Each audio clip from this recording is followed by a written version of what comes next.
God has really been showing me that there is a huge difference between a disciplined man and a surrendered man. And when we don't know the difference, that is when we mistake the counterfeit for the real thing.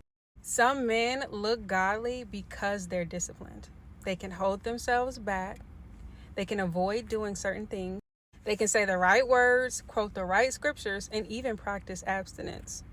But the Holy Spirit revealed to me that discipline does not always equate to surrender, and that sometimes discipline is just self-control without the heart transformation.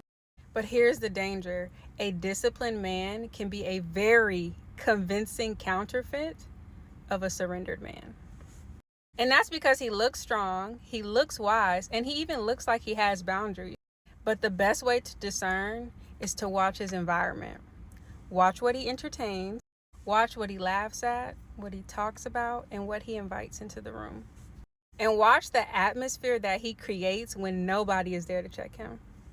Because a disciplined man can avoid the act while still feeding the appetite. But a surrendered man doesn't just avoid sin. He avoids the setup altogether. He shuts the door before lust even gets a chance to breathe. He stewards any space that he is in, and he protects the people that are connected to him.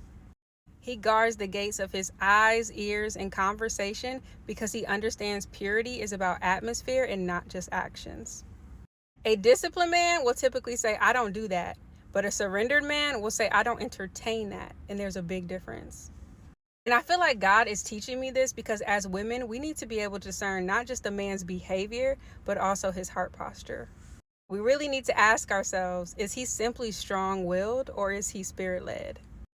Is he self-controlled or is he God-controlled? Because a disciplined man might impress you, but a surrendered man, now that's a man that will cover you.